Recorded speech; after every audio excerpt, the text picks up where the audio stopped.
he was still waiting by the hedge, now beckoning to me. At least Tamlin had not returned. With a final glance at my room, listening for anyone approaching from the hall, I grasped the nearby trellis of wisteria and eased down the building. I winced at the crunch of gravel beneath my boots, but my father was already moving toward the outer gates, limping along with a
sentries, yet I've never seen one here.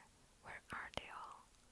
At the border, he said, as if that were a suitable answer. Then he added, we don't need sentries if I'm here. Because he was deadly enough. I tried not to think about it, but still I asked, were you trained as a warrior then? Yes. When I didn't reply, he added, I spent most of my life in my father's war band on the borders, training as a warrior to one day serve him or others. Running these lands was not supposed to fall to me. The flatness with which he said it told me enough about how he felt about his current title, about why the presence of his silver-tongued friend was necessary. But it was too personal, too demanding to ask what had occurred to change his circumstances so greatly.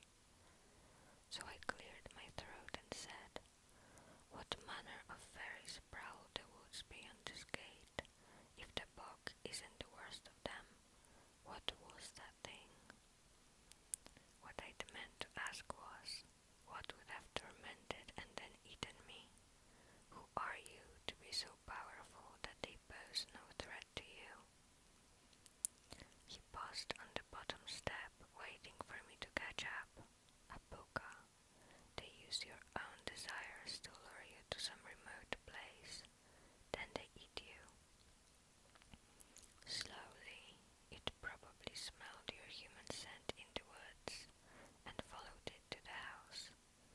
I shivered and didn't bother to hide it. Tamlin went on. These lands used to be well guarded.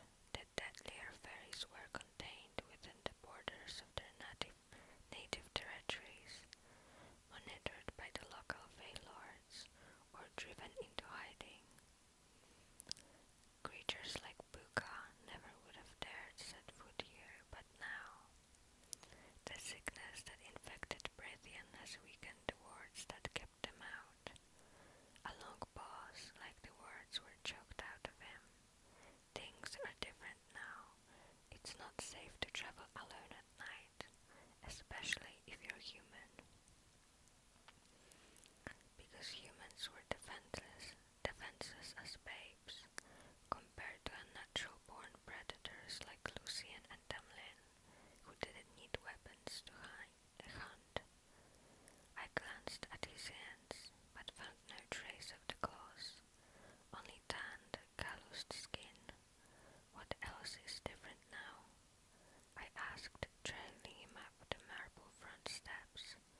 He didn't stop this time, didn't even look over his shoulder to see me as he said, everything.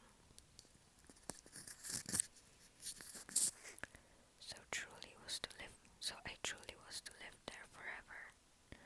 As much as I longed to ensure that Tamlin's word about caring for my family was true, as much as his claim that I was taking better care of my family by staying away, even if I was truly fulfilling that vow to my mother, but by staying in Brithian.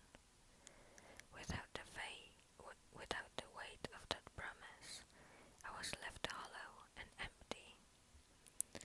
Over the next 3 days, I found myself joining Lucien on Andras's old patrol, while Tamlin hunted the grounds for the bog, unseen by us.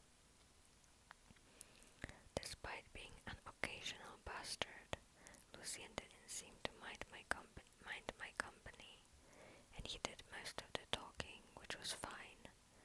It left me to brood over the consequences of firing a single arrow. An arrow. I never fired a single one during those 3 days we rode along the border.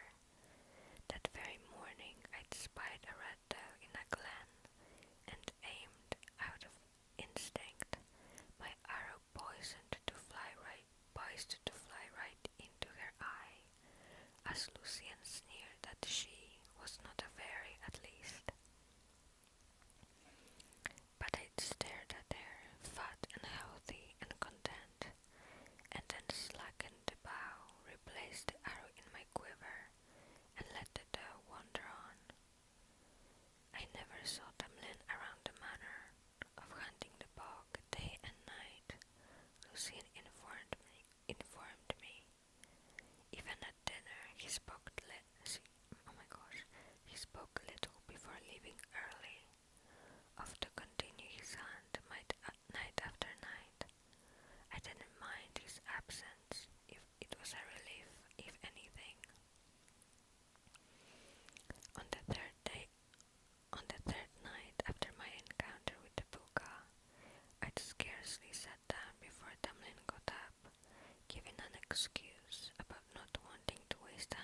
knows you'd understand. The buka are minor enough to not bother him, but even after he's shredded the bug, he'll brood over it, and there's no one who can help him at all. He would probably shred them for disobeying his order to stay away. A brush of ice slithered across my nape. He would be that brutal. Lucien studied the wine in his goblet. You don't hold on to power by being everyone's friend, and among the fairies, lesser and high fae alike, a firm hand is needed. We're too powerful and too bored with immortality to be checked by anything else. It seemed like a cold, lonely position to have, especially when you didn't particularly want it. I wasn't sure why it bothered me so much. The snow was falling, thick and merciless, already up to my knees as I pulled the bowstring back, farther and farther until my arm trembled. Behind me a shadow lurked, watched.